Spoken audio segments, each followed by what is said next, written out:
I stood there motionless, the cake box trembling in my hands as the door slowly latched shut. The Happy Birthday Mom banner fluttered in the hallway behind him, taunting me like a private joke I wasn't invited to hear. "It's just not the right time for drama," Brian had whispered, eyes darting toward his wife. Drama. After stitching his Halloween costumes by hand, after staying up nights when he coughed, after paying off his college debt in silence, I was now drama. All right, before we dive into this crazy story, do me a favor. Subscribe and tell us where you're watching from. The candles on the cake flickered as if they too were holding their breath. The scent of buttercream and coffee filled Eleanor Monroe's cozy living room, the one she'd painted pale yellow years ago to make winters feel less cruel. Friends and family crowded around the table, wine glasses catching the amber light of the chandelier. She stood there with a silver knife poised above her cake, 72 years marked in careful frosting roses. Brian, her only son, cleared his throat. "Before Mom cuts into that," he said, lifting his glass. His voice carried easily, confident, and rehearsed, the same tone he used when pitching clients. "I just want to say how grateful we all are for her warmth, her humor, her longevity." A ripple of polite laughter circled the room. Eleanor smiled faintly, tilting her head, waiting for the part that mattered. Brian always liked to add a punchline. "She won't be around next year anyway," he said lightly, as though reading from a Hallmark card written by someone with a grudge. The knife stopped mid-slice. The sound of it tapping against the plate was sharper than the words themselves. Someone coughed. The laughter died like a radio fading to static. Jenna, ever the actress, broke the silence with a bright, too loud laugh. "Oh, Brian, you're terrible." She clinked her wineglass against his, the chime echoing through the awkward quiet. Eleanor looked at her son. His smirk faltered under her gaze. For a second, he looked 12 again, cornered, guilty, but the expression passed. He took another sip of his wine, eyes darting toward his phone on the counter. The guests started murmuring, half-hearted small talk to fill the air. Someone mentioned the snowstorm expected that night. Another began gathering coats. The warmth in the room had shifted, gone brittle. Eleanor set down the knife carefully, the frosting streaking her fingers like old ivory paint. She wiped them on a napkin with deliberate calm. "Well," she said, her voice smooth, "that's one way to start a new year." A few nervous chuckles fluttered around the table. Sadie Keller, her oldest friend, stood near the kitchen doorway, hands dusted with flour from the bakery batch she'd brought earlier. Their eyes met. Sadie's expression wasn't pity, it was fire. She mouthed, "You okay?" Eleanor nodded once. She was more than okay. She was awake. Jenna stepped forward, her smile stretching too wide. "Oh, come on, everyone lighten up. You know Brian's sense of humor." She poured herself more wine, pretending not to notice the discomfort bleeding through the group. "Of course," Eleanor said softly. "He's always had a unique sense of timing." She cut the first slice of cake and set it on a plate, the motion precise, unhurried. When she handed the plate to Brian, he blinked, unsure whether to take it. "Thanks, Mom," he muttered, trying to sound casual. His hand trembled slightly as he accepted it. "Don't mention it," she said. "After all, it might be the last one, right?" A few people gasped. Eleanor smiled serenely, as if she'd just commented on the weather. Minutes later, the party began to disband. Coats were pulled from hooks, cheeks were kissed, obligatory compliments about the cake were offered. Jenna lingered by the door, making sure every guest heard her say, "We'll check on you soon, Mom. You know how worried we get." When the last car engine faded down the street, silence settled over the house like new snow. The hum of the refrigerator filled the room. Empty glasses glinted on the counter. A candle burned stubbornly near the sink, its wax spilling down in slow motion. Eleanor moved through the space methodically, stacking plates, folding napkins, restoring order to what had been disrupted. But inside her chest, something was shifting, a quiet gravity, a center of calm anger forming like ice. She stopped by the window. The reflection staring back wasn't frail or fading. Her eyes still held their edge, a librarian's precision sharpened over decades of silence and observation. She remembered every word ever spoken in that house, especially the careless ones. Outside, the snow began to fall in soft spirals, covering the footprints on her walkway. Across the street, the bakery lights flickered out. Then, a soft knock on the side door. Sadie's voice came through the cold glass. "You all right, Ellie?" Eleanor unlocked the door and let her in. Sadie stomped the snow off her boots, eyes blazing. "I swear, if that boy were mine—" "He's not," Eleanor interrupted gently. "And he won't be my problem for much longer." Sadie frowned. "What do you mean?" Eleanor glanced at the half-cut cake, the one she suddenly had no appetite for. "Let's just say," she murmured, wiping her hands on a towel. "I've been reminded of a few things I haven't forgotten." Sadie studied her friend's calm face, the faint glint in her eye that hadn't been there before. "What are you thinking?" she asked. Eleanor turned toward the table where a single candle flame refused to die out. "I'm thinking," she said quietly, "that some birthdays are wake-up calls." She blew out the candle, and the room went dark. Morning light crept across the kitchen tiles, cool and deliberate, like someone quietly entering a room they didn't belong in. Eleanor sat at the table in her robe, hands wrapped around a mug of black coffee that had long gone cold. The remnants of last night's party, half a cake, lipstick-stained glasses, and a forgotten gift bag, waited mutely around her, as if unwilling to be touched. She wasn't sad. Not really. Sadness was something she'd grown out of years ago, somewhere between losing her husband and learning how to fix her own leaky faucet. What she felt now was more precise, more awake, a kind of mental focus that made everything appear sharper. Eleanor pushed the gift bags aside, clearing a small space on the table. Her fingers brushed a speck of frosting from the tablecloth, then stilled when they touched the edge of the drawer beside her chair. It had been her everything drawer for decades. Stamps, spare keys, the unclaimed odds and ends of an entire life. She opened it slowly. Inside, time had been collecting dust. Faded receipts, a pair of reading glasses she thought she'd lost, and, tucked under an old Rochester Library bookmark, a small ivory business card. Gregory Winters, Eskier Estate and Trust Planning. Cobb's Hill offices. Her breath caught in a quiet, almost amused exhale. Greg. The last time she'd seen him was after Harold's funeral, when her son had insisted she was too distraught to deal with the paperwork. Greg had been patient, methodical, and kind, but Brian had managed to insert himself into every meeting until Eleanor finally stopped scheduling them. She turned the card over. Faint indentations on the back marked where she'd once pressed too hard while taking notes. The penmanship was still hers, tidy, decisive. She smiled. "Time for updates," she whispered. Her phone sat on the counter, charging. The screen lit up as she reached for it, displaying a new message. "Brian. Nice party, by the way. Hope you're resting up." She didn't open it. Not yet. Maybe not ever. Eleanor dialed the number printed in gold serif letters. The ringtone pulsed like a heartbeat before a calm, professional voice answered. "Greg Winter's office," came the greeting. "It's Eleanor Monroe," she said.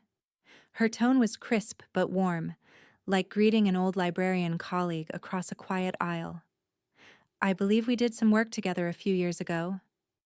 There was a brief pause, a paper shuffle, then a pleased exhale. "Mrs. Monroe. Of course. It's been a while. How are you holding up?" "I'm steady," she replied, "but I think it's time for some updates." Greg's voice lowered a fraction. I can make time for you tomorrow morning. Would you prefer we meet here at the office or somewhere more private? Discreetly, she said. At your office, early. Understood, Greg said, and there was a professional kind of respect in his tone. I'll see to it personally. When she hung up, Eleanor stared at the quiet phone in her hand, its reflection mirrored faintly in the window above the sink. Outside, the snow was falling again, light and steady this time, coating the bare branches of the maple trees. She could almost hear Harold's voice in her head, low and amused. Don't let them handle your books, Ellie. Handle your own. She smiled faintly. I am, she said aloud. Finally. Her phone vibrated again, persistent this time. The message preview flashed across the screen. Brian's name once more. Brian. I didn't mean it like that, you know. You take things too seriously sometimes. Eleanor placed the phone face down on the counter. The vibration buzzed against the marble once more, then fell silent. She reached into the drawer again, pulling out a small notepad and a pen. On the top line, she wrote one word. Trust. Then, underneath it, in tidy script, she added, this time, earned. Her handwriting looked stronger than she remembered. A knock sounded faintly at the window. Sadie bundled in her bakery coat, holding a paper bag. Eleanor opened the door to let her in. Morning, Sadie said, handing her the bag. Leftover cinnamon knots. Couldn't sleep either? Not much, Eleanor said. Sadie eyed the open drawer. You organizing or plotting? Eleanor smiled. Both. Sadie grinned back. That's my girl. When her friend left, Eleanor stood alone in the kitchen again, the faint smell of cinnamon wrapping around her like armor. The card lay neatly beside her notebook, gleaming softly in the winter light. She reached for her mug, found it cold, and didn't care. Instead, she looked toward the hallway mirror. Her reflection steady, her posture certain. On the counter, the phone lit up once more, the screen glowing insistently with Brian's name. This time, she didn't even glance at it. She simply reached over, turned it face down again, and whispered to the empty room, let it rot. Outside, the snow thickened, swallowing sound. Tomorrow would come quietly, and it would belong to her. The road to Cobb's Hill looked like something out of a watercolor painting. White branches bending under the weight of snow, sky the color of pewter, tire tracks curving like faint pencil lines. Eleanor kept her hands steady on the wheel, her gloves soft against the leather, windshield wipers whispering back and forth. The world outside was quiet enough to hear her own thoughts, which lately had been running like a well-oiled clock. The sign for Winters and Associates. Estate Law appeared at the edge of the frozen lake, discreet as ever. She parked beside a dark sedan and cut the engine. For a moment she simply sat there, listening to the tick of the cooling motor and watching her reflection in the rearview mirror. The woman staring back didn't look like someone's mother anymore. She looked like someone's reckoning. Inside, the office was warm, polished, and lined with heavy oak shelves that smelled faintly of lemon oil and old paper. Greg Winters rose from behind his desk when she entered. His hair had gone more silver than she remembered, but his posture was still that of a man who didn't let time boss him around. Eleanor, he said, smiling as he extended his hand, still punctual as ever. I find it polite to show up for one's own turning point, she replied, shaking it firmly. He chuckled. Then let's turn it. They sat across from each other, legal pads and thick folders spread between them like the bones of an old map. Outside the window, the lake shimmered beneath a skin of ice. The quiet hum of the radiator filled the pauses.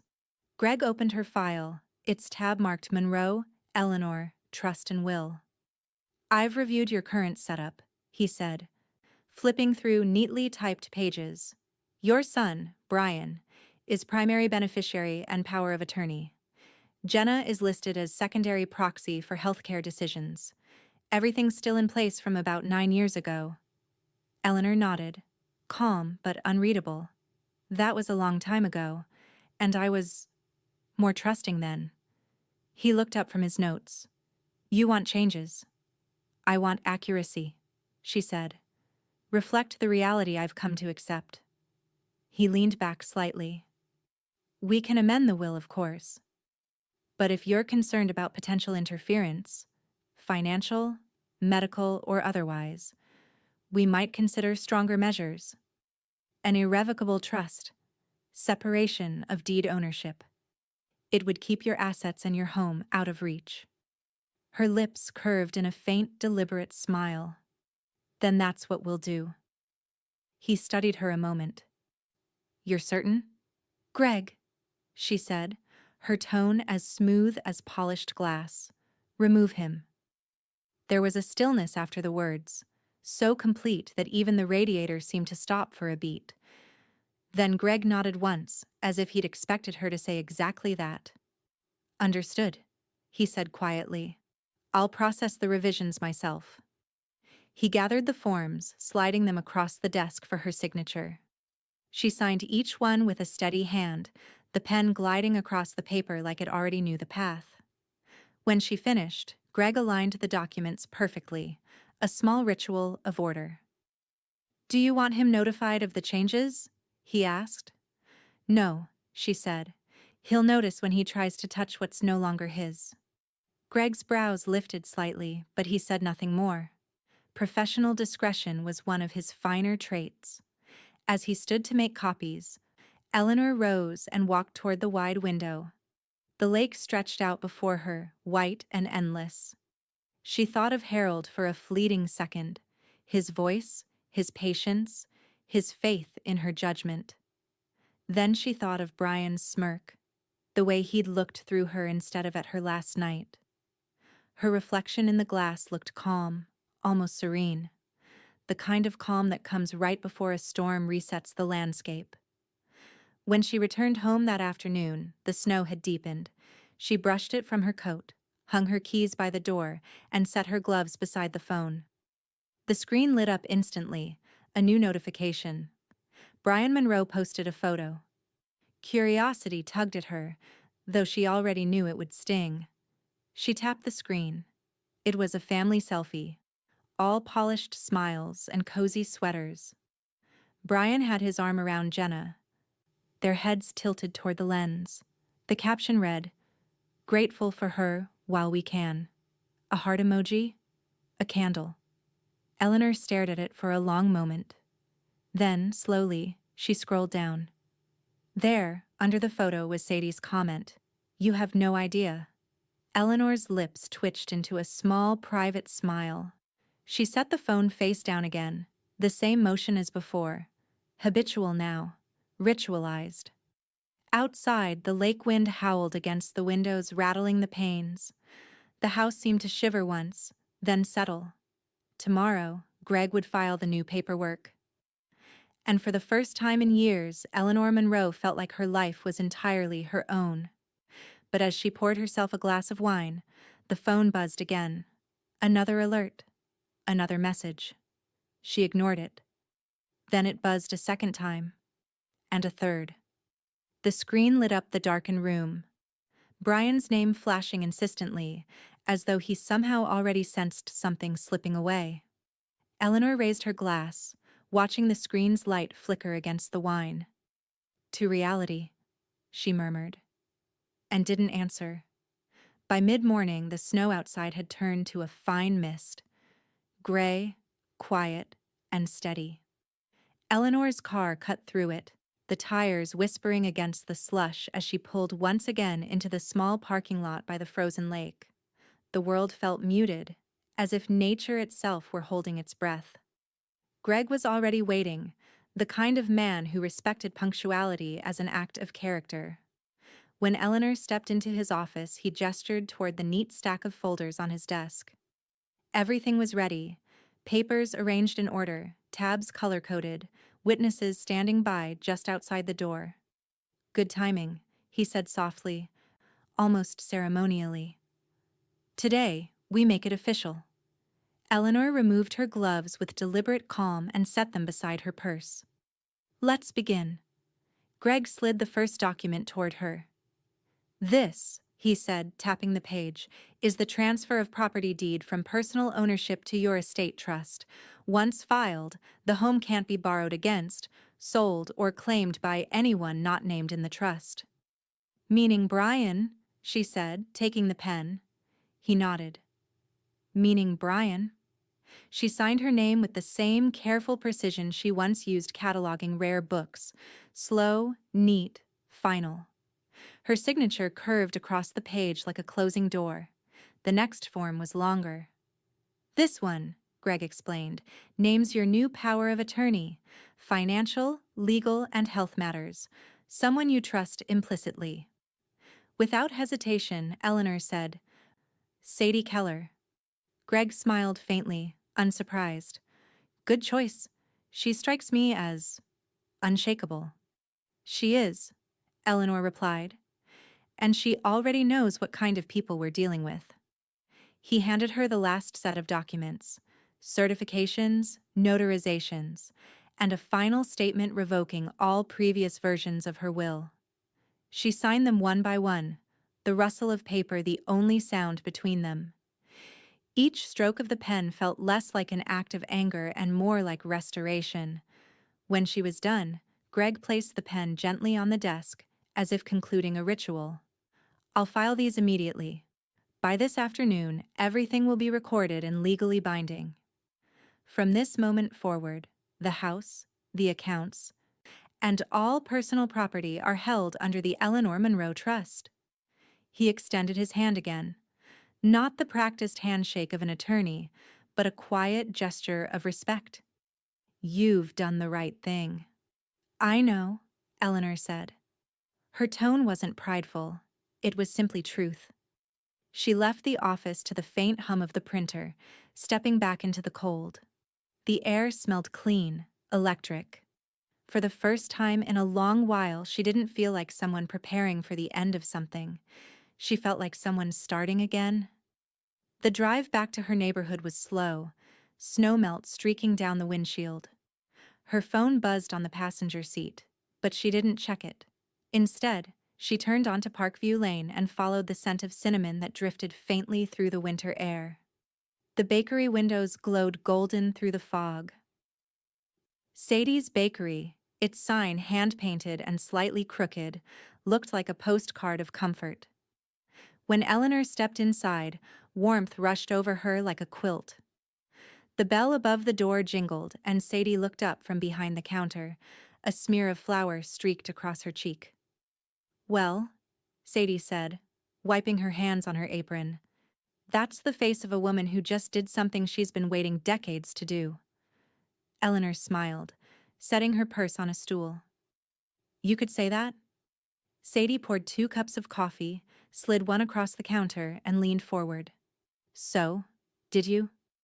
Eleanor met her friend's eyes. It's done. Every signature, every file, every lock put in place. Sadie let out a low whistle. And Brian? Officially removed, Eleanor said, taking a slow sip of her coffee. He won't see it coming. Sadie grinned. He doesn't see much beyond his own reflection. They sat there for a while, not saying much. Just the two of them, the sound of the bakery's old clock ticking above the display case. Outside, people hurried past bundled in scarves, unaware of the quiet justice taking shape over coffee and sugar. Eleanor looked around the bakery, at the trays of pastries, the chalkboard menu with its crooked lettering, the soft hum of life that always seemed to linger here. This place feels like truth, she murmured. It's dough and heat, Sadie replied. You can't fake either. They both laughed softly, the kind of laughter that melts tension rather than fills silence. Eleanor reached into her purse and slid a folded paper across the counter. That's your copy, power of attorney. Sadie stared at it, eyes widening slightly. You're serious? Dead serious, Eleanor said. Don't lose it. Sadie didn't touch the paper right away. She just looked at her friend. really looked, as if seeing her for the first time. You sure you want me holding this kind of power? Eleanor smiled, serene and certain. You're the only one who'd never use it unless I asked you to. Sadie finally picked it up, folding it neatly and tucking it into her apron pocket. Then I guess we're partners in crime now. Correction, Eleanor said, standing to leave. Partners in prevention. The bell over the door jingled again as she stepped outside. The air had cleared. The clouds were breaking, letting thin light spill over the snow. Across the street, a group of kids threw snowballs near the park, their laughter echoing faintly in the chill. Eleanor pulled her coat tighter and started toward her car. Her phone buzzed again, another alert. This time, she checked. Brian Monroe posted a new photo. Her thumb hovered over the notification before she opened it. There he was again, arm around Jenna, smiling wide in some restaurant booth. The caption read, "Family's everything, even when they forget that." Eleanor's pulse didn't rise, not even a little. She typed nothing, said nothing. But within seconds, a new comment appeared beneath his post. Sadie Keller. Sweetheart, some things aren't yours to claim. Eleanor smiled to herself, pocketed her phone, and watched the faint reflection of her friend's words glow on the screen. For the first time that day, she laughed, and above her, the clouds broke open, letting the sunlight find her face. Eleanor turned one of the documents toward the light, reading her own name on the dotted line, her handwriting neat, decisive, unmistakable. Then her phone buzzed again. A voicemail alert blinked on the screen. Unknown number. Hi, Mrs. Monroe. This is Evelyn from the county records office. There's been an inquiry this afternoon about your property holdings.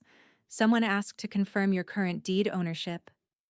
Eleanor's lips curved into a thin, knowing smile. She pressed delete without listening to the rest. Who was it? Sadie asked, reading her expression. Eleanor looked up, eyes cool and steady. The storm's starting early. Sadie nodded. Then we bake through it. Eleanor closed the folder, the click of the latch sharp in the quiet kitchen. Let's make sure, she said softly, that when the storm hits, there's nothing left for him to find. The knock came just after 10, a polite rhythmic tap that didn't sound like a neighbor or a delivery. Eleanor set down her teacup and glanced toward the front window. Through the thin frost on the glass, she could make out the figure of a woman bundled in a gray government-issued parka, a clipboard tucked beneath one arm. When Eleanor opened the door, the woman offered a professional smile. Mrs. Monroe, I'm Dana Holloway from Monroe County Adult Protective Services. Just a quick wellness evaluation. We received a request from your family. Eleanor didn't flinch. Of course you did, she said pleasantly. You must be freezing. Come in. Dana hesitated a beat, trained to expect resistance, not hospitality, then stepped inside, stamping snow from her boots. Thank you, ma'am. This won't take long. Tea?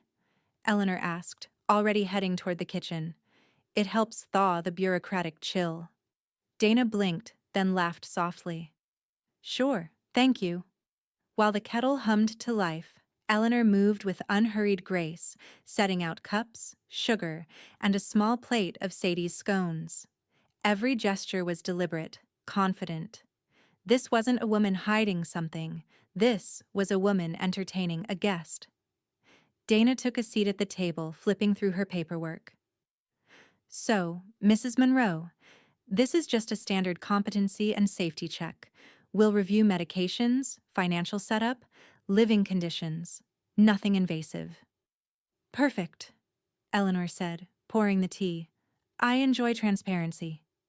Dana smiled despite herself. All right then. Do you currently handle your own medications?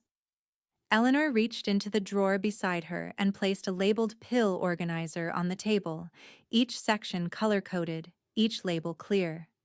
Morning, noon, night. I refill it myself every Sunday after my grocery run. Tanya Ridge, my nurse practitioner, can confirm. Dana examined it briefly. Flawless system.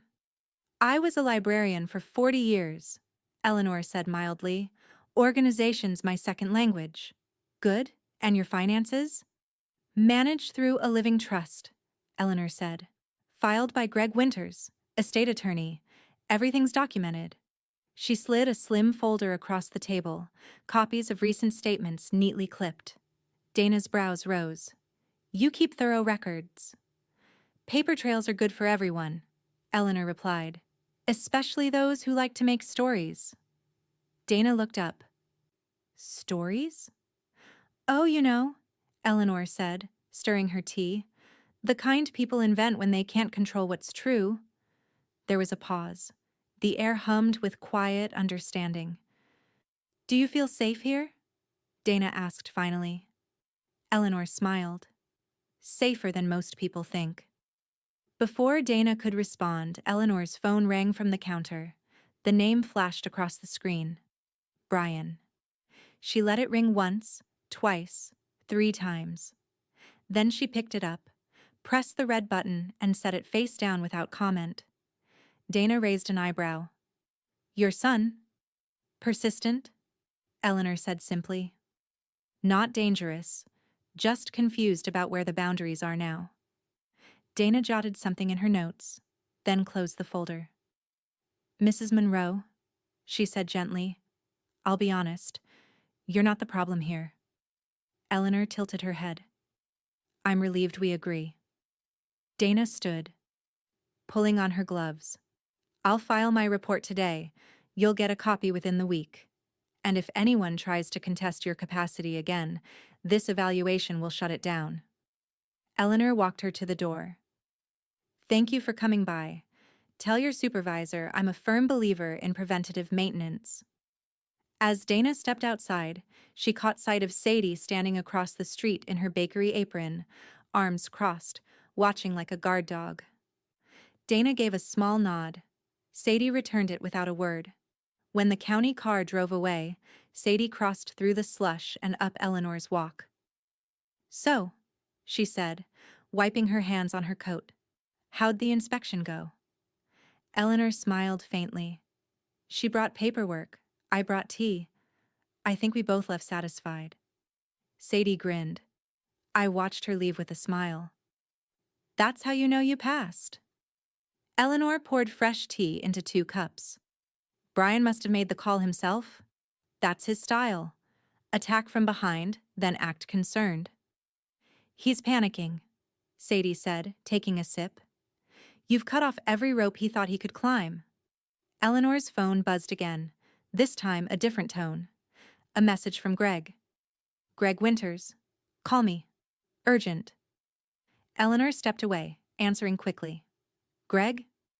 Eleanor, he said, his voice low and tense. You need to know this right now. I just got off the phone with a banking investigator. Brian took out a personal loan last month, using your property as collateral. Eleanor's grip tightened on the phone. He can't. The trust. He used forged paperwork. Greg cut in. Old copies, before the deed transfer.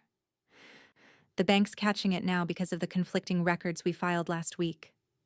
For the first time in weeks, Eleanor went still, utterly still. Can they undo it? She asked quietly. I'm already on it, Greg said.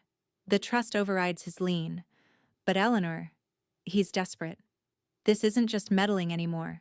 This is fraud. Eleanor's voice was calm, measured. Then it's time he finds out what consequences feel like. Greg hesitated. What do you want me to do? Document everything, she said. Every signature, every timestamp, every contact. If he wants to play with paper, we'll drown him in it. When she hung up, Sadie was watching her from the doorway, reading her expression instantly. Well? Sadie asked. Eleanor poured the last of the tea into the sink, her movements precise. He borrowed against the house. Sadie's jaw tightened.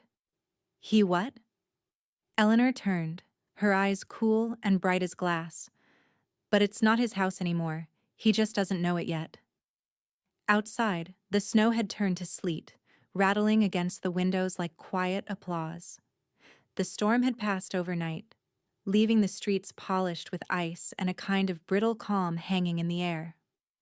By morning, Eleanor's front walk glittered under the pale winter sun. She stood by the window with her second cup of coffee, watching a lone plow truck scrape the last slush from the curb. Her phone rang at precisely 9. Greg never wasted a minute. "Good morning, Eleanor," he said, his tone clipped but satisfied. "I've spent the last 2 hours with the bank's compliance department. You'll want to hear this." "I'm listening." "Your son," Greg began, "submitted falsified copies of your old deed and will documents to secure a personal loan, one large enough to make even the bank nervous. He used your property as collateral. Fortunately, the trust you created nullifies any lien he tried to file. The system caught the inconsistency when our recent filings appeared in the state database." Eleanor didn't speak right away. She just looked out at the street, where sunlight caught the snow on her front steps and made it sparkle like glass. "So the bank's aware?" "Oh, very aware," Greg said. "They've already sent him a formal notice. Fraud alert, pending investigation. He'll be hearing from their legal department soon." Eleanor smiled faintly. "Good. Let him open his mail for once and find something that isn't in his favor." Greg hesitated. "Eleanor, there's something else." The loan was substantial, close to 150,000. Whatever he was planning, it wasn't minor. "I know," she said evenly. "Desperation makes people ambitious." Greg's voice softened. "Are you all right with me pushing this further? I can have the documentation forwarded to the county fraud unit." "Do it," Eleanor said, "and copy me on everything. You'll have it within the hour." When the call ended, she stood in the quiet house, the steady tick of the clock filling the space. There was no triumph in her expression, only a calm that bordered on clinical. She set her coffee cup in the sink and grabbed her coat. At Wegmans, the aisles gleamed under bright white lights, a stark contrast to the cold outside. Eleanor moved slowly through the produce section, choosing apples and pears with care, taking her time. No hurried steps, no anxious glances at her phone, just the simple rhythm of a woman living on her own terms. She paused by the bakery display and smiled when she saw the rack of apple scones that looked suspiciously like Sadie's handiwork. Her phone buzzed once, a notification from social media flashing across the top of the screen. Jenna Monroe posted, "People change when money's involved." Eleanor's thumb hovered for a moment before she locked the screen and slipped the phone back into her pocket. In the next aisle, an older couple debated brands of cereal, their quiet bickering oddly comforting. Eleanor listened, smiling softly to herself. For the first time in weeks, the ordinary felt extraordinary, peaceful, clean, hers. When she returned home, the smell hit her before she even opened the door. Cinnamon, nutmeg, and butter. "Smells like victory," she said as she stepped inside. Sadie looked up from the counter, dusted in flour, grinning like a cat that had found the cream. "Justice muffins," she said proudly. "Apple cinnamon with a pinch of smugness." Eleanor chuckled, hanging her coat. "You've outdone yourself." Sadie pulled 2 from the cooling rack and set them on plates. "Greg called me," she said, sliding 1 plate toward her friend. "He told me the lien was dead. That boy of yours just got himself a warning letter and a headache."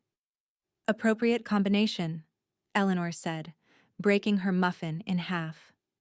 Steam curled upward, warm and fragrant. "I suppose he'll try to spin it as a misunderstanding?" "Let him," Sadie said. "The bank's lawyers don't misunderstand forged documents." Eleanor smiled faintly, savoring her first bite. The muffin was perfect, soft in the center, a little crisp at the edge. "I've always admired your sense of proportion," she said. "Years of measuring flour and fury," Sadie replied. They ate quietly, the sound of the wind against the windows softening as afternoon light filled the kitchen. Then Eleanor's phone vibrated again, this time with an email alert. She opened it, expecting Greg's follow-up. Instead, it was from an unknown address. Subject: Do you really think you've won? Body: You can't cut out family, Mom. Not forever. No signature. But she didn't need one. Sadie caught her expression. What now? Eleanor locked the phone and slid it into her pocket, her face unreadable. Just another reminder, she said quietly, that some debts can't be paid in dollars. Sadie nodded, her smile fading. What are you going to do? Eleanor looked toward the window, where the afternoon sun caught the edges of the snowbanks, melting them into glistening rivers. Nothing rash, she said. Just precise. The oven timer dinged behind them, sharp and sudden, like punctuation on a sentence neither woman needed to finish. Eleanor stood, picked up her mug, and said softly, It's time to move from defense to offense. Monday arrived with the unassuming calm of a chess game already decided. The sun had barely lifted over the frozen roofs of Rochester when Greg Winters parked outside the county courthouse, a leather briefcase balanced in his gloved hand. Inside it, every scrap of evidence, every forged signature, every timestamp from Brian Monroe's ill-fated loan. By 8:15, the complaint was filed. One copy to the bank's fraud division, one to the Monroe County Legal Office. The woman at the clerk's desk, bundled in a thick cardigan, glanced up at Greg as she stamped the last page. You've been busy, she said. Greg offered the kind of smile that revealed nothing. Some of us just believe in paper trails. By 10 o'clock, Brian's email inbox pinged. Subject: Formal notice of account review. Alleged misrepresentation of collateral. Sender: Rochester National Bank, Legal Compliance Division. The wording was polite but merciless. He had 7 business days to provide documentation or face account suspension pending investigation. Across town, Jenna's phone vibrated at the same moment. Her joint account with Brian had been temporarily restricted for verification purposes. The cheerful voice on the bank's helpline told her not to worry. These things happen when there's confusion in paperwork. Confusion? Jenna repeated flatly, staring at the zero balance she couldn't access. Brian, pacing behind her, muttered a curse. She did this. She can't have, Jenna hissed. You said the paperwork was airtight. It was, Brian snapped. It should have been. But the truth sat between them like an open window in winter, cold and undeniable. At that same hour, Eleanor sat in her favorite armchair by the window, a book resting on her lap, soft jazz murmuring from the radio. The air smelled faintly of orange peels and the faintest trace of Sadie's cinnamon muffins. She read the same line 3 times before realizing she wasn't reading at all. She was simply existing in the quiet satisfaction of having time, unbothered and fully her own. Her phone buzzed once. A short email from Greg. Subject: Filed. Body: Everything is in motion. Consider this the beginning of the end for him. Eleanor smiled, tucking the phone beside her. She reached for her tea, still warm, and let the jazz drift through the room. For once, she didn't have to act, only to wait. That afternoon, Sadie burst through the side door of Eleanor's house with the energy of someone carrying both gossip and purpose. Her cheeks were flushed from the cold, her apron still dusted with flour. I did it, she announced. Filed my own will updates. Eleanor looked up from her book. Feeling inspired? Sadie grinned, setting down a stack of neatly folded documents. If watching you reclaim your life doesn't light a fire under someone, nothing will. I've got the bakery written into a trust now. No one's touching it when I'm gone. Not my nephews, not their wives, not the tax man. Eleanor chuckled softly. A woman after my own stubborn heart. Please, Sadie said, pouring herself a cup of tea. You started the trend. I'm just baking it into law. They sat together for a moment, steam curling from their mugs, the air thick with shared contentment. Outside, the wind had quieted, and a few brave rays of sunlight crept through the clouds. Then, a soft chime from Eleanor's phone. She opened the message and blinked in surprise. It wasn't from Greg this time, or even Brian. It was from Tanya Ridge. Tanya. Heard from Greg. You're untouchable now. Sending you something small to celebrate. Eleanor smiled. Tanya's sending flowers, she said. Let me guess, Sadie said dryly. Something tasteful. Hydrangeas, maybe? Lilies, Eleanor said. She knows I like simplicity. Sadie raised her cup. To simplicity, and to complicated men finally learning simple lessons. They toasted quietly. Later that evening, the delivery arrived. A modest bouquet of white lilies and pale lavender. The note read, to competence, calm and clean paperwork. Love. T.R. Eleanor placed them on the windowsill beside her husband's old photograph. The flowers caught the fading light, their reflection soft in the glass. Across the street, Sadie turned her bakery's sign to closed and stood watching the last of the day fade. For the first time in a long time, she didn't feel protective over Eleanor. She felt proud. Inside, Eleanor switched off the radio, letting the last saxophone note dissolve into quiet. The house seemed to exhale with her. But just as she settled back into her chair, her phone buzzed one final time. It was an automated alert from her bank. New inquiry detected on file, credit agency request, initiated by Brian Monroe. She read it twice, then smiled, a slow, cold, knowing smile. Still digging, she murmured. Let's see what hole he falls into next. The first snowfall of December arrived like a sigh, gentle, unannounced, and impossibly quiet. The kind of morning Rochester hadn't seen in years. Eleanor stood by her window, coffee in hand, watching the soft white blanket settle over the neighborhood roofs. Her phone buzzed once on the counter. Brian. We should talk, Mom. Before things go too far. She didn't open it. She didn't even touch it. Instead, she turned back to her armchair, where two neatly stacked boxes sat waiting by the door. The smaller one held old photographs and newspaper clippings from her years at the library. The larger one, carefully labeled in her tidy handwriting, read, Fiction Donations, Adult and Teen Collections. At mid-morning, she drove downtown to the Rochester Public Library.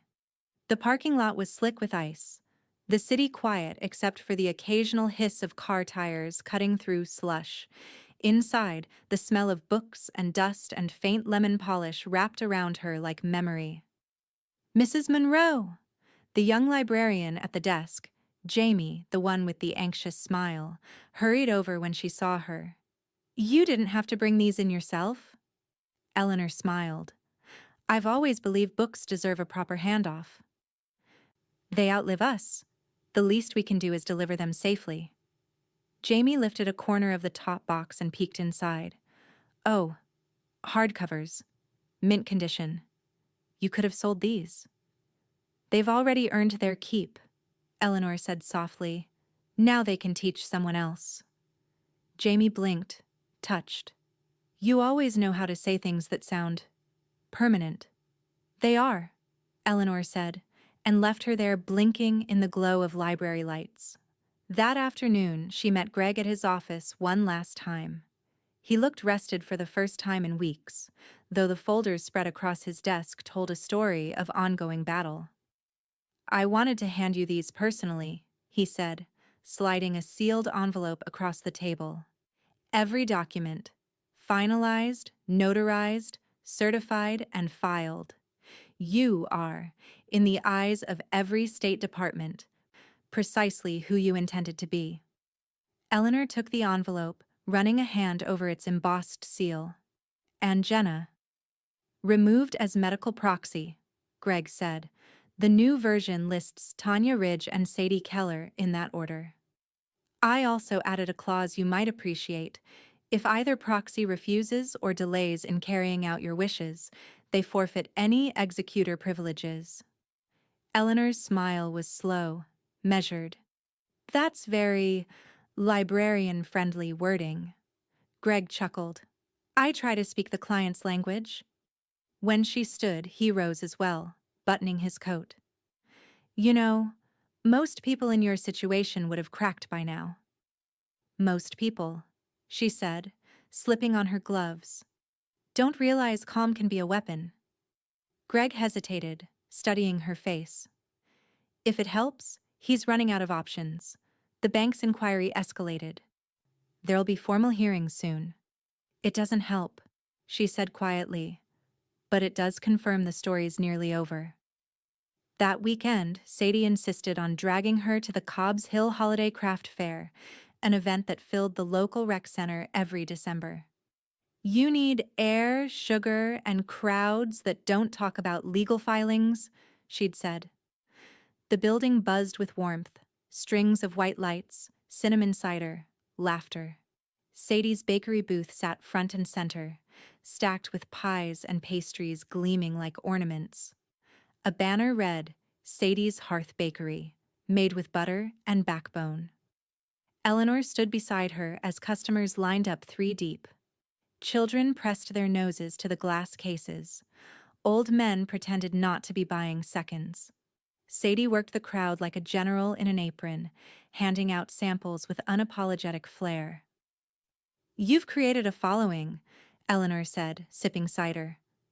Sadie grinned. And you've created peace. Seems we both got our crafts. Hours later, as the judges made their rounds, a local news photographer snapped their picture. 2 women standing side by side, one dusted in flour, the other serene as snowfall. When the announcement came, Sadie's Hearth took Best Booth of the Year. By the time Brian knocked on the front door, the sun had already started its slow descent, washing the living room in pale gold. Eleanor was in her favorite chair by the window, a wool blanket over her knees and a book open in her lap. She hadn't turned the page in 15 minutes. He didn't wait for her to answer before stepping inside. Mom? You home? She closed the book deliberately and looked up. Apparently. Brian stood in the doorway with a smile that didn't reach his eyes and a folder tucked under his arm. Behind him, Jenna hovered with the kind of smile that said she'd been rehearsing in the car. We thought we'd stop by, Brian began, brushing snow from his shoulders.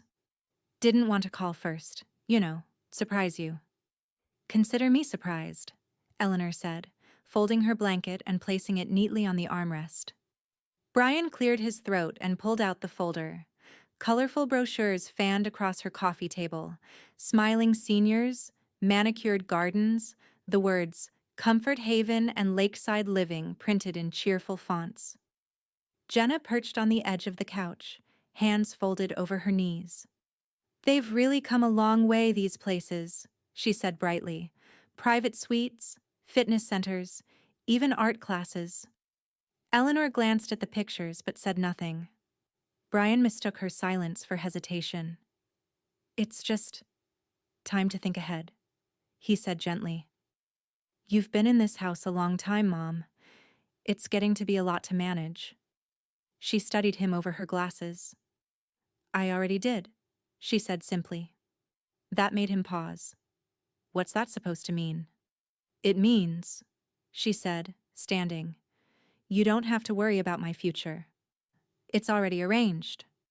Jenna exchanged a glance with Brian, quick, uneasy. We're just trying to help, she said, her voice sugar-coated. It's not about control. We just want to make sure you're secure. I am, Eleanor said. She crossed to the kitchen, poured herself a glass of water, and took her time returning. More than you realize. Brian tried a laugh, brittle around the edges. Mom, come on. You know we care about you.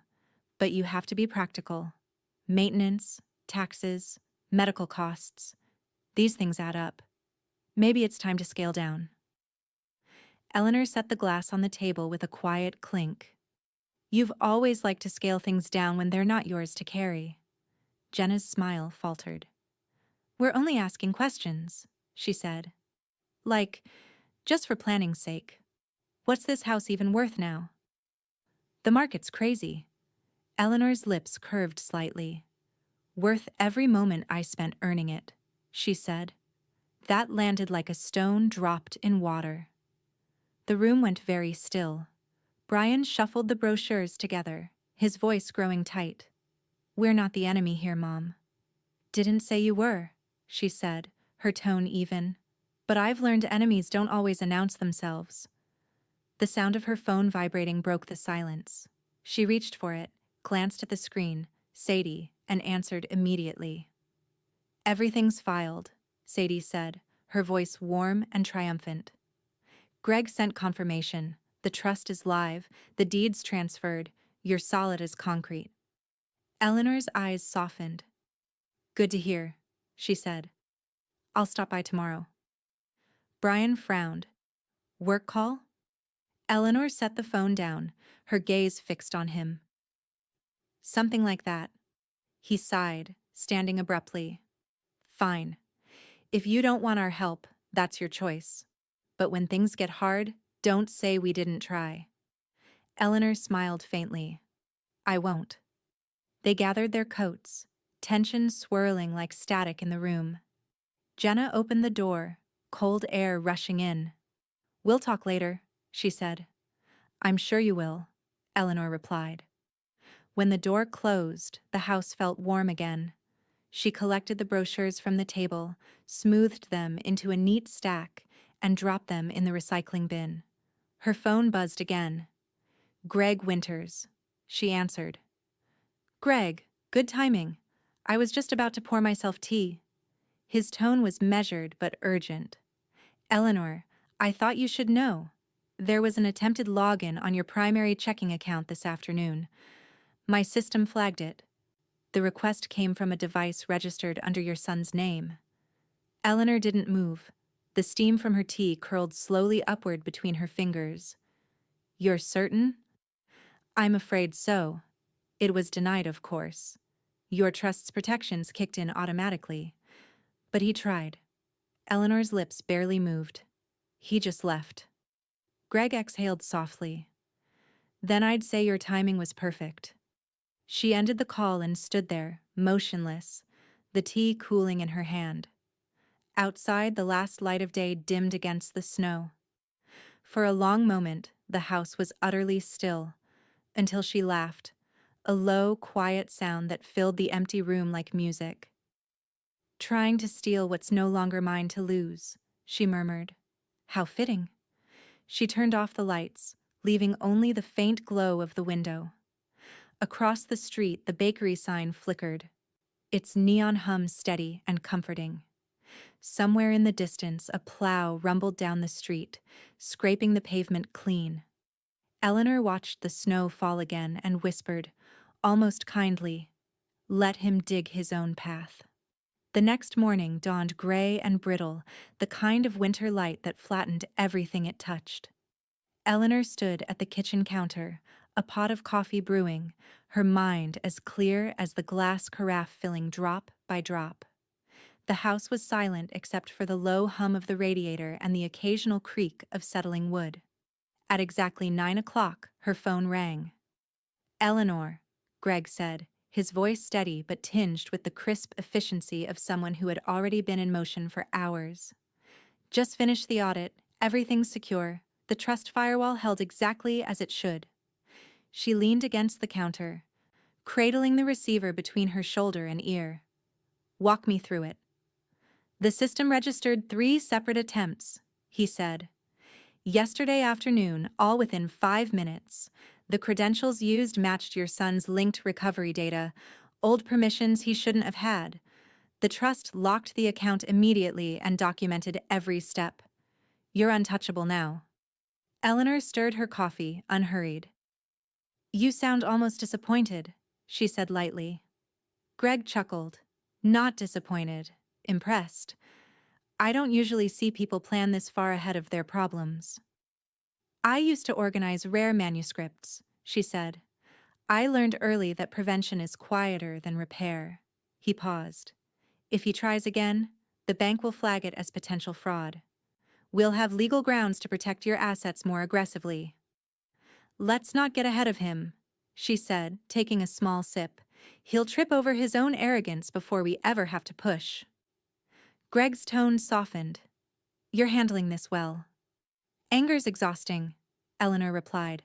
Precision isn't. When the call ended, she set the phone down, the faint warmth of satisfaction blooming in her chest. She didn't gloat, didn't smile. She just stood there in the quiet, letting the steadiness of her control sink in. At 10:30, a delivery truck pulled up outside. Through the frosted window, she saw a man in a green parka step out, carrying a tall bouquet wrapped in glossy paper. She opened the door before he could knock. Delivery for Eleanor Monroe, he said, holding out a clipboard. She signed her name neatly. Who's it from? He glanced at the tag. Says Jenna Monroe. Note attached. Eleanor accepted the flowers, white lilies, pale pink roses, too polished to be sincere. The note was written in looping cursive. Just wanted to make peace. We love you. J&B. She read it once, then set it on the counter. The bouquet smelled faintly of expensive regret. 10 minutes later, she called the receptionist at the Rochester Senior Center. This is Eleanor Monroe, she said. I have a flower delivery I'd like to donate. Could someone pick it up? The woman on the line laughed softly. Of course, Ms. Monroe. You've always got the prettiest ones. I try not to let them go to waste, Eleanor said. By noon, the vase was gone, leaving only a damp ring of condensation on the countertop. She wiped it clean. That afternoon, the bell above the bakery door jingled as she stepped inside. The scent of cinnamon and sugar wrapped around her like a familiar quilt. Sadie looked up from behind the counter, a tray of steaming apple scones cooling beside her. You heard? Sadie asked immediately, eyes glinting. Greg called me, told me about the attempted heist. Eleanor raised an eyebrow. You're on his speed dial now? I made myself useful, Sadie said, sliding a plate across the counter. Apple scones, your victory lap. Eleanor smiled, breaking one in half. You do realize the enemy doesn't know he lost? Even better, Sadie said, sitting opposite her. Makes it a cleaner win. They ate in companionable silence for a few minutes, the warmth from the ovens fogging the front windows. Outside, the snow had turned to a lazy flurry, the world slowed to a hush. Sadie poured 2 fresh cups of coffee. You ever wonder if he'll figure it out? Eleanor shrugged. Brian's a man who thinks consequence is just a word people throw around to sound dramatic. He'll learn the dictionary definition soon enough. Sadie grinned. You scare me sometimes. I scare myself less than I used to, Eleanor said. They sat a while longer, the ticking of the wall clock marking each second of quiet satisfaction. When Eleanor finally stood to leave, she paused by the bakery door, her hand resting on the handle. Sadie, she said without turning, when I told Greg to remove him, I didn't realize how light that would feel. Sadie smiled. Freedom's got a funny weight. You only notice it once it's gone. Eleanor nodded, stepped out into the cold and pulled her coat tighter.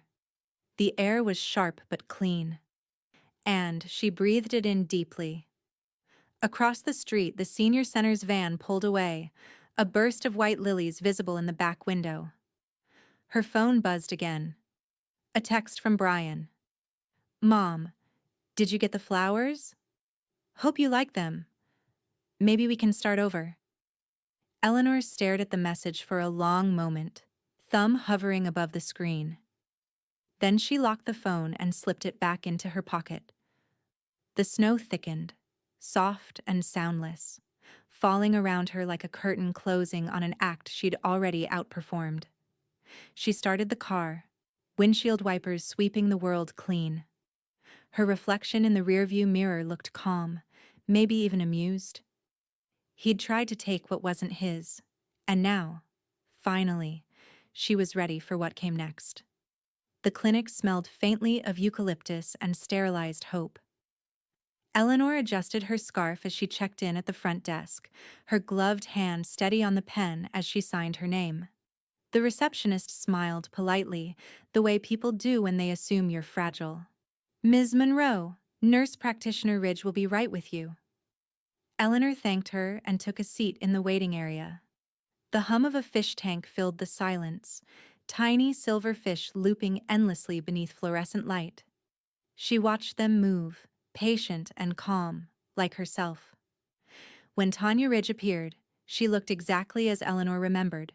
Brisk, composed, with that perceptive gleam in her eyes that always seemed to see past small talk.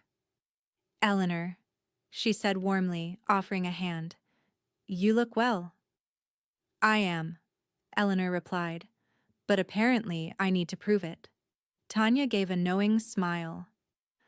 "Ah, so this is a formality." "More like insurance," Eleanor said, standing, "the kind that doesn't expire." Inside the exam room, the world shrank to clinical whites and soft beeps. Tanya ran through the basics first: blood pressure, reflexes, the usual litany of vital signs. Eleanor followed every instruction without hesitation, her movements measured and unflinching. "Good pulse," Tanya murmured, jotting notes. "Calm heart." "I've had practice," Eleanor said. Next came the cognitive tests. Tanya handed her a laminated sheet. "All right, I'm going to read a list of words. When I finish, repeat as many as you can remember." Eleanor nodded, eyes steady. "Apple, penny, table, window, church." When Tanya finished, Eleanor repeated them back instantly, then added, "In alphabetical order." Tanya laughed under her breath. "Show off." "Old librarian habit." They moved through arithmetic problems, pattern recognition, short-term recall. Each task fell away with quiet ease. At one point, Tanya glanced up from her clipboard, curiosity softening her professional demeanor. "You've been under stress, haven't you? But it hasn't touched your clarity." "Stress is weather," Eleanor said. "I've learned how to keep the roof patched." When the last test concluded, Tanya sat back, a faint smirk tugging at the corner of her mouth. "Well, Eleanor, you're not just competent, you're sharp as a tack. In fact, you could probably teach half the people I evaluate how to think straighter." "I'll take that as an endorsement," Eleanor said. "It's more than that," Tanya replied. "I'm signing a formal letter of medical competency, cognitive and physical, comprehensive. It'll hold up anywhere." Eleanor felt the faintest rush of satisfaction. "Greg will want a copy for my file." "Already printing one," Tanya said, tapping the screen beside her. "I'll send the signed version to him directly and another for your records." "Thank you," Eleanor said, standing and smoothing her coat. "You've been a quiet ally in all this, Tanya." Tanya smiled, closing the file. "Not quiet, just careful. There's a difference." When Eleanor stepped back into the hallway, the afternoon light had shifted. Pale gold through the clinic's frosted windows, softening every edge. She paused by the reception desk, scheduling her next checkup with the same calm finality she'd once reserved for library due dates. Outside, the cold air bit her cheeks. She welcomed it. By the time she reached the bakery, the sun was low. The windows fogged from the heat inside. Sadie was in her usual corner, rolling dough on the countertop. Flour dusted her hands and the front of her apron like fresh snow. "You passed?" Sadie asked before Eleanor even spoke. "With honors," Eleanor said. "She called me sharp as a tack." Sadie whistled. "Guess that makes me the hammer." Eleanor chuckled softly, pulling off her gloves. "Tanya's letter goes straight to Greg. That should close one more door he might try to pry open." Sadie slid a tray into the oven, eyes gleaming. "Good. Let him find every handle welded shut. Eleanor leaned against the counter, watching the ovens glow. He'll come up with something new, though. Men like Brian always do. They're not creative, just persistent. Then we'll stay a step ahead, Sadie said, reaching for her paring knife. She began slicing apples into even wedges, crisp, precise. Metaphorically speaking, she added with a smirk, I'm sharpening my knives. Eleanor raised an eyebrow. Metaphorically? Sadie looked up, eyes twinkling. Mostly. The oven dinged softly. The scent of caramelized apples and butter filled the room, warm and defiant against the cold world outside. Eleanor smiled. You always did know how to prepare for battle. Darlin', Sadie said, sliding a golden scone onto a plate. Bakers fight wars every morning against gravity, time, and temperature. The rest is child's play. They shared quiet laughter, the kind that carried no tension, only understanding. Outside, dusk deepened, the streetlights blinking on one by one. Eleanor looked out through the window, her reflection faint against the glass, still composed, still unreadable, but carrying the flicker of something harder now. When her phone buzzed in her coat pocket, she didn't answer. She already knew who it would be. Instead, she lifted her coffee cup, clinked it softly against Sadie's, and murmured, To sharp minds and steady hands. Sadie grinned. And to the fools who keep underestimating both. The two women drank as the snow began to fall again, slow, deliberate, and unstoppable. The next day began with a deliberate stillness, the kind that precedes a decisive move. Outside, Rochester was waking beneath a thin crust of ice, the world glazed in cold light. Inside her house, Eleanor sat at her dining table, sleeves rolled up, her reading glasses perched halfway down her nose, a stack of documents spread before her like battle plans. She worked quietly, the rhythmic scratch of her pen the only sound. Each signature, each initial, each precise date carried the calm authority of someone finally done waiting for fairness to arrive uninvited. The first form was titled Revocation of Power of Attorney. Greg had couriered it over at dawn, knowing she preferred ink to email. She reread it once, lips tightening faintly at the line that struck Brian's name from her affairs. Then, with a slow, controlled breath, she signed.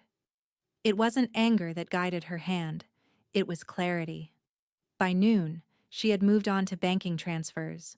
The bank's interface flickered on her laptop screen, soft blue light reflecting off her glasses.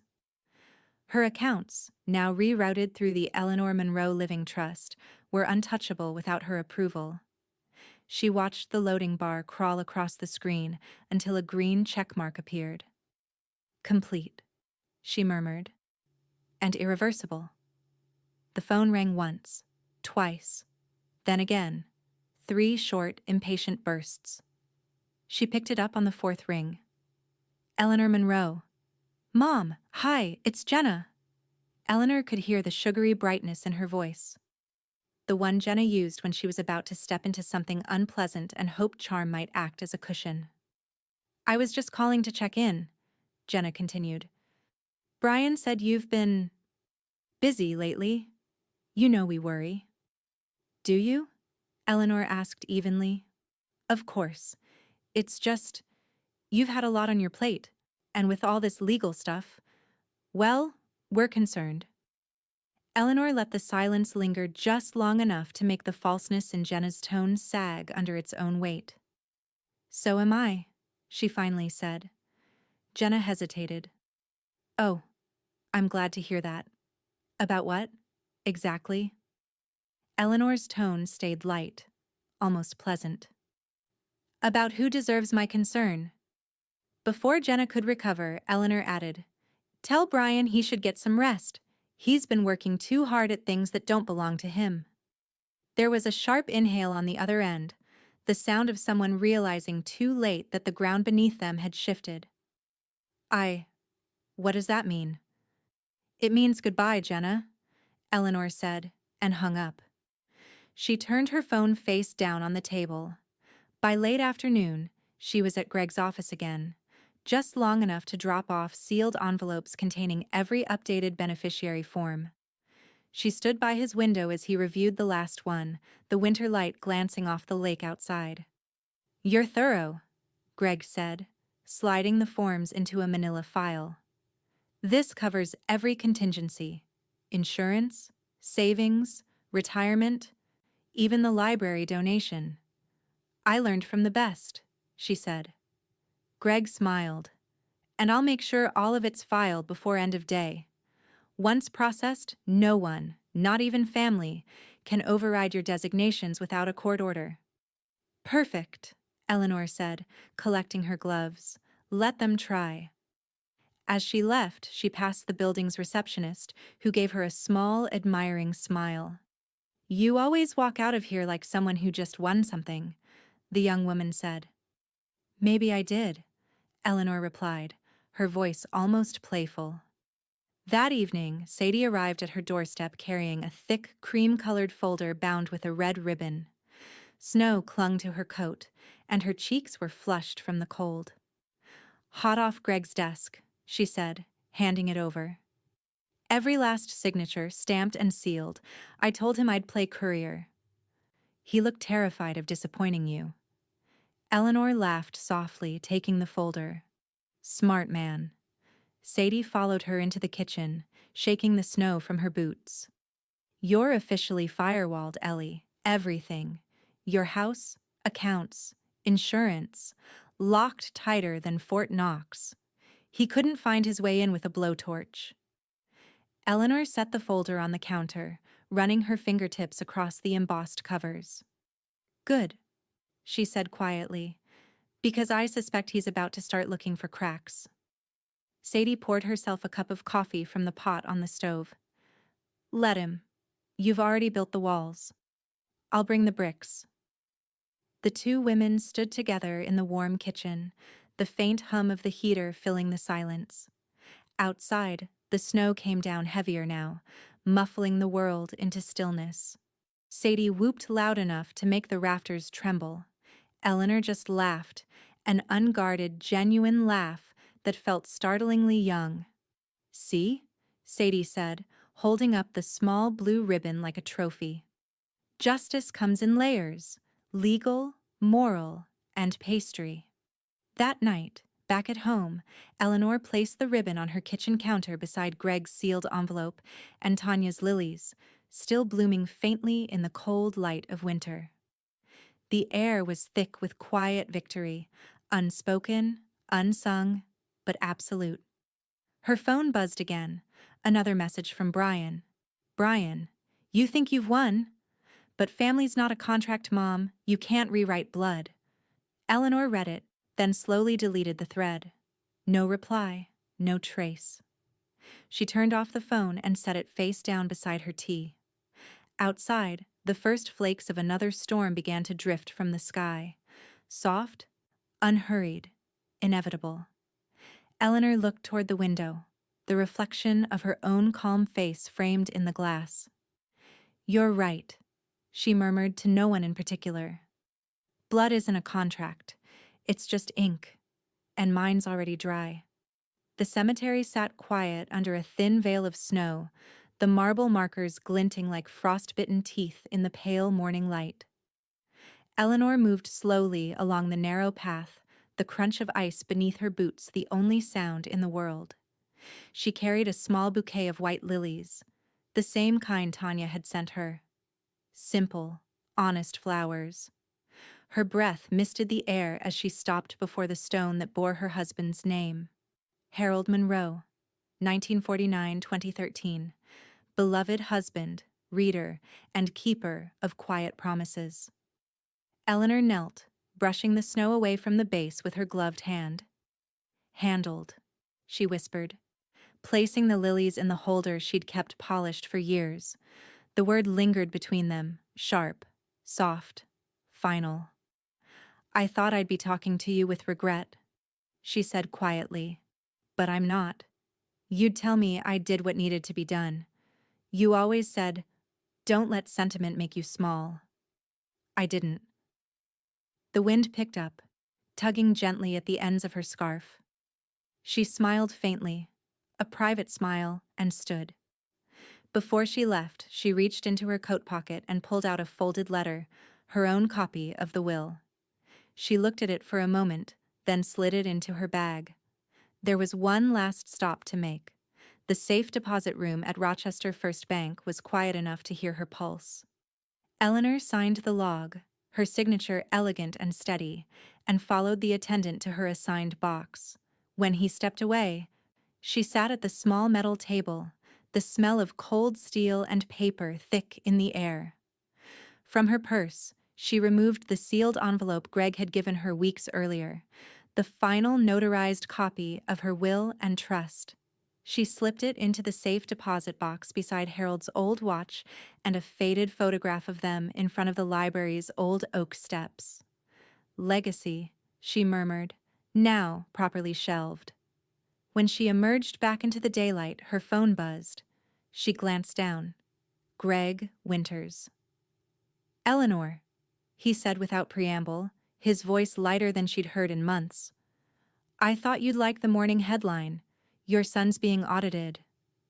Eleanor blinked once, her lips curving. How thorough. The bank's report triggered a federal review. His employer was notified of the discrepancies. It's not looking good for him. That's one way to put it, she said. Thank you, Greg. Don't thank me, he replied. You built the walls. I just made sure they stood. She ended the call as snow began to fall again, slow and deliberate, like punctuation marks landing on the end of a long sentence. By noon, she was at Sadie's bakery. The place was warm, fragrant, alive with the hum of holiday chatter. Pies lined the counters, cooling on metal racks that steamed the windows. Ellie, Sadie called from behind the counter, rolling pin in hand. You look like a woman with news. Greg called, Eleanor said, unbuttoning her coat. Brian's under audit. Sadie froze mid-roll, flour dusting the air like confetti. Audited? Oh, I'm gonna need to sit down before I fall down. She reached for a nearby stool, laughing so hard she nearly dropped the pie crust she'd been shaping. Serves him right, trying to cheat the woman who taught him to read receipts. Eleanor smiled, taking a seat at the corner table. I didn't have to lift a finger. The paperwork did all the talking. That's my favorite kind of revenge, Sadie said, wiping her hands on her apron. No fingerprints, no shouting, just paperwork and patience. They shared a quiet laugh that felt like an exhale years overdue. Sadie sliced them each a piece of warm apple pie and slid one plate across. For the victory tour, she said. Eleanor's phone buzzed again. A text this time. Tanya Ridge. Tanya. Heard about the audit. Thought you'd like a second headline. Brian's been removed from the clinic's community board. The staff voted unanimously. Eleanor set her fork down, savoring the irony. He's unraveling publicly now, she murmured. Good, Sadie said, grinning. Let the same people who bought his charm see what it's really worth. Eleanor looked out the bakery window at the snowfall softening the world to white. He's learning the cost of assumption, she said. He assumed I'd die quietly. And instead, Sadie said, raising her coffee cup, you retired loudly. They clinked cups, laughter echoing off the glass cases. Later that evening, the glow of the bakery lights spilled onto the snow-covered street. Eleanor was halfway home when her phone rang again. Greg's number. Urgent this time. Eleanor? He said as soon as she answered. I thought you should hear it from me before you see it online. What happened? Brian's been terminated, Greg said, the words precise, careful. His employer cited the loan investigation as grounds. The fraud allegations were too public. It's official. He's out. Eleanor slowed her walk, stopping beneath a lamppost where the light fell like a halo around her. Snowflakes drifted lazily through the beam, landing silently on her coat. "Does he know I know?" she asked. "I imagine he will soon," Greg said. She smiled faintly. "Good." For a long moment neither spoke. The wind whispered through the bare trees, carrying with it the faint hum of the city settling into night. "Eleanor," Greg said finally, his tone gentler now. "You did everything right. Every safeguard, every file, it all held. He can't touch anything now." "I know," she said. "That's the thing about legacy, Greg. You don't protect it with sentiment. You protect it with structure." When she hung up, the street around her was utterly still. She stood there for a moment, letting the snow gather in her hair, the lamplight softening the edges of her shadow. Then she whispered, to the quiet air and to herself, "Handled. Again." She turned and walked home through the falling snow, her boots leaving clear, steady prints on the untouched white path. Each step a quiet declaration of ownership. The postcard came first, a glossy shot of palm trees and an unfamiliar skyline, the kind of image that reeked of forced optimism. The handwriting on the back was unmistakably Jenna's, looped, performative, too cheerful for the words it carried. "We've decided a change of scenery will do us both good, starting fresh down south. Hope you're taking care of yourself. J and B." Eleanor read it once, smiled faintly, and placed it face down beneath the fruit bowl. The bowl was full of apples, Sadie's doing, of course, and she thought how fitting it was that Brian's message would rest quietly under something that stayed fresh longer than his sincerity ever had. By midweek, a heavy envelope arrived in the mail, postmarked from a small-town law firm in Tennessee. The letterhead read, "Whitman and Cole Attorneys at Law," and the tone inside was predictably self-righteous. "Our clients, Brian and Jenna Monroe, request the reconsideration of previously executed estate documents, citing emotional distress and undue influence on the part of external advisors." Eleanor's lips twitched. She didn't bother finishing the sentence. She fed the letter into her shredder, the sound of the blades cutting through legal threats far louder than the paper deserved. Tiny curls of confetti fell into the bin, white, crisp, final. "Consideration revoked," she murmured, emptying the basket into the recycling. That Friday evening, the air above Parkview Lane shimmered with the scent of butter and cinnamon. Sadie's bakery was glowing like a hearth, every table filled, the chatter spilling into the street. The annual Community Appreciation Dinner had become something of a local tradition. Sadie's idea, Eleanor's funding. Eleanor stood by the counter, wearing her pale wool coat and a brooch shaped like an open book.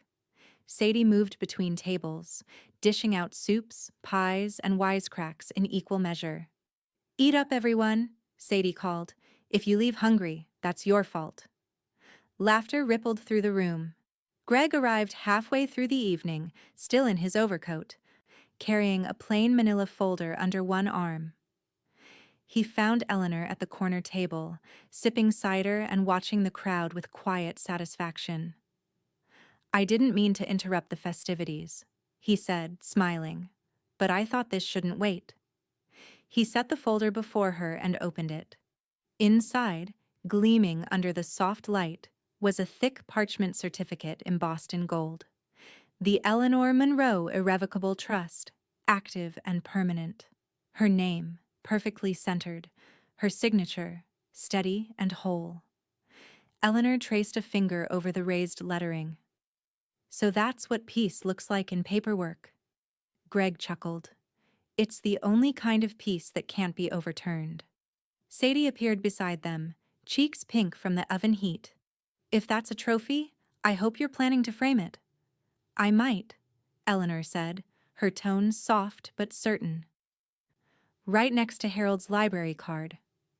The three of them stood there for a moment, surrounded by the sound of community, clinking spoons, distant laughter, the scrape of chairs against old wood. When the dinner ended, Sadie handed Eleanor a small pastry box. Leftovers, for tomorrow's breakfast. You'll thank me later. I always do, Eleanor said. The next morning, sunlight flooded through her kitchen window, gilding the countertops in soft gold. The snow outside glittered, each flake melting into quiet brilliance. Eleanor set the pastry box on the table, opened the curtains wide, and let the warmth in. Her phone chimed. A message from the Rochester Community Clinic.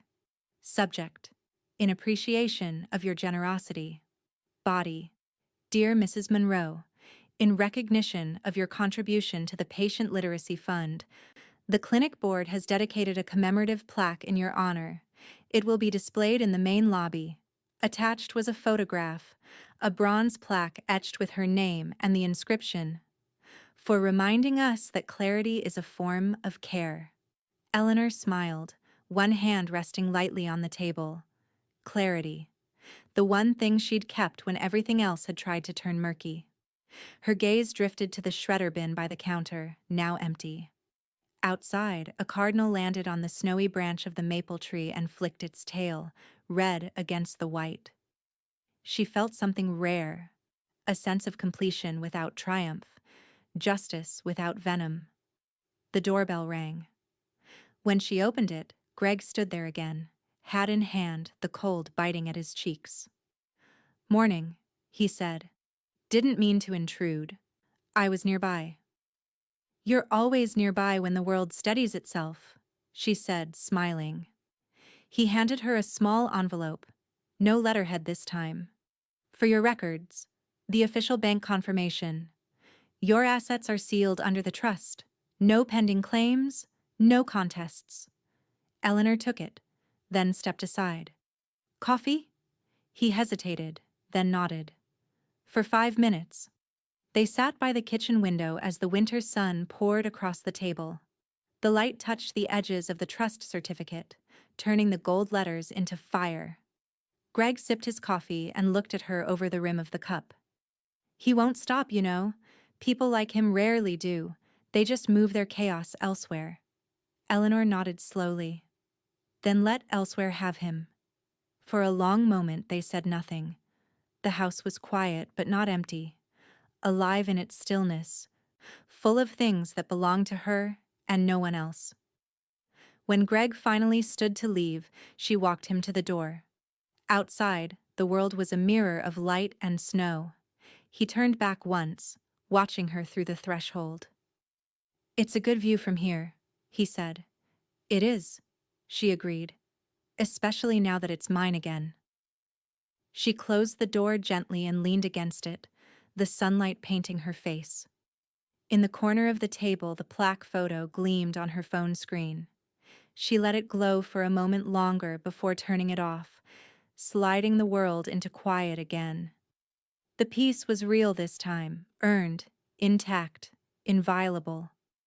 The morning sun slanted through Eleanor's kitchen window, spilling across the table in long amber streaks. A faint dusting of snow lingered on the maple branches outside, glittering like sugar. Inside, the air was alive with the scent of cinnamon, butter, and something sweet, rising in the oven. She stood at the counter, whisk in hand, humming softly to a jazz record that crackled through the old speaker by the window. The tune wasn't loud. It didn't need to be. The house had learned how to hum with her now. Not for her. A knock sounded at the side door. "Unlocked!" she called. Sadie breezed in, cheeks pink from the cold, carrying a bakery box tied with a gold ribbon. "Well, if this isn't déjà vu," she said, brushing snow from her coat. "Different kind of birthday party this year, huh?" Eleanor smiled. "Less champagne, more sanity." "Good trade." Sadie set the box down on the table and peeked into the oven. "And what's this?" "Smells like heaven." "Cinnamon bread," Eleanor said. "The kind Harold liked. He used to say it made winter feel shorter." Sadie leaned against the counter, arms folded. He wasn't wrong. And speaking of warmth, she gestured toward the window. "That plaque reflection you get in the mornings? Looks like you're sharing coffee with him." Eleanor followed her gaze. The plaque from the clinic hung by the window, polished to a faint gleam. Next to it, in a simple frame, was a photograph of her and Harold, taken decades ago in front of the library, both of them laughing mid-sentence. "He'd probably say I over-organized my revenge," Eleanor said dryly. Sadie laughed. "Please, he'd say you cataloged it." The doorbell rang again, this time a quick, cheerful rhythm. "Now who could—" "Tanya Ridge," came the voice from outside. "Delivery from my own kitchen." Eleanor opened the door to find Tanya grinning, balancing a paper bag in one arm and a bouquet in the other. "Fresh croissants," Tanya announced, "and tulips, because winter doesn't get the final word." Eleanor stepped aside to let her in. "You read my mind." "I read your medical charts," Tanya teased. "Then your mind." The three women settled into the warmth of the kitchen. Eleanor poured coffee into mismatched mugs while Sadie sliced the cinnamon bread into neat, golden spirals. The smell of pastry and spice filled the air, wrapping around them like memory itself. It wasn't a celebration in the old sense. No candles, no speeches, no guests checking their watches. Just three women who'd weathered storms, their laughter filling the space where chaos used to live. "You realize," Sadie said between bites, "this is the first birthday in your house that's actually yours." Eleanor looked around. The bright counters, the orderly shelves, the trust certificate framed near the window. "Yes," she said softly. "The first one that isn't waiting for someone else's permission." Tanya raised her cup. "To independence. And clean paperwork." Sadie grinned. "And to the fools who thought she wouldn't fight." They clinked cups, coffee sloshing just enough to make it real. As the morning wore on, light pooled across the kitchen, warm and forgiving. Outside, a bluebird perched on the snowy branch where the cardinal used to sit. A new color, a new year. Sadie untied the gold ribbon from her box. "You didn't think I'd forget the cake, did you?" Eleanor arched a brow. "If it's apple cinnamon again, you're predictable."